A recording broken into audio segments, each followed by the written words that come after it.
Hey y'all, She's Sweet from Philly here, and recently I've been playing the much anticipated indie game of the year. GTA, not playing it, Silksong, man. This is just Silksong. So I've been waiting for this game since 2018 pretty much. So I've been waiting for the last 7 years, and I'm just here to talk about my general first impressions and whether it's worth picking up, as well as if it's a worthy successor to Hollow Knight. And this video is going to be relatively spoiler free, so if you're still on the fence about the game, I'm going to either convince you or not convince you to get the game.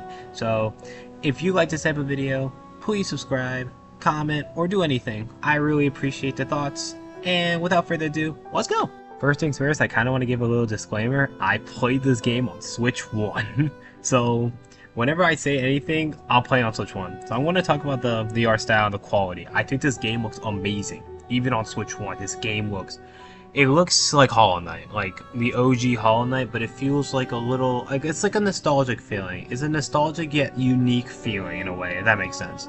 So I believe every area in this game looks really distinct, memorable, and unique, when a way that I feel like Hollow Knight succeeded on, but not as much so. And in terms of atmosphere and mood, you'll feel like when you're in a certain area, you'll feel the mood. Like for example, the first area in the game, you're feeling a little, you're curious on what's going on. It's a green, luscious area. There's some things that are hidden away from others, and then immediately you get into this chapel, and then you have a strange like calmness, and then you go into the first town, and it's like you're immediately turned into dread. I love that the game does this. Team Cherry is so good at making you feel immersed in the game, and it makes you feel like the main character, and that's what I love about it. It's so good. They did it so good, and I love what they did in this game. Speaking of feeling immersed, let's talk about Hornet real quick, right? So I think she feels amazing to play as. Like the Knight in the original Hollow Knight, he feels good, but earlier on you feel kind of, do I really? It feels really slow. And I do get, like in this game, it kind of feels slow at the beginning, but the more you play it, you get a lot of things that help you feel expressive, and it feels great, honestly. From the power-ups, the tools, the crests, her mannerism, dialogue, I love the way Hornet is in this game. It's such a fresh of breath air to a game that I never knew needed it. The silent protagonist was good, it was okay, but having a character like Hornet just makes it everything good. The combat loop is similar to Hollow Knight, where you're just attacking with your needle or your sword, and it's not too much different there. And I believe it's amazing format. You don't really need to change anything about it. And I believe the characters, I would say they're a lot more fleshed out, since I would say they're more so, you remember them more in my eyes. Because other than like a few others in Hollow Knight, like Coral, Hornet, the Knight, a few others, I feel like this game has a lot more interesting characters. Silksong has a lot more interesting characters, if that makes sense. A lot more fleshed out characters, I guess. I think one of the things that Silksong does better than Hollow Knight is the fact that there's an actual story to follow along with, where in Hollow Knight, you go into Dirtmouth, you're kind of just like, oh, there's stuff going down there, you have to go investigate, you have to go figure everything out. Where in Silksong, you have not only you have a kind of like a progression of where you have to go, you have an end goal. I feel like one of the big things at Hollow Knight that deterred me when I first started is that there's no end goal. You're kind of just like wandering around until you do stuff, and that has its own merits, but I think actually having a story motive and actual side quests to explore, you are incentivized to go through different areas, and you have an end goal, I really appreciate it as a guy who really likes visual progressions in game. So the last thing I'm going to touch on is the enemies and the bosses.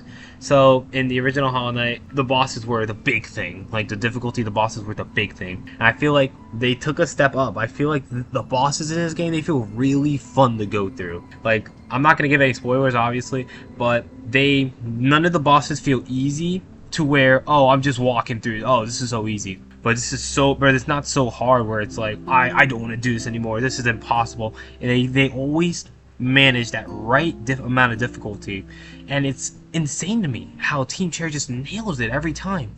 Well, and in terms of the overworld, I think the overworld is harder, but I feel like it's a much needed difficulty, because you're gonna get a lot more power-ups in this game compared to like a Hollow Knight. So I feel like buffing the overworld was a necessary change. So I think in terms of difficulty, it's the right amount of difficulty for me at least. So it's about the same as Hollow Knight, maybe a little more, but I see it's about the same.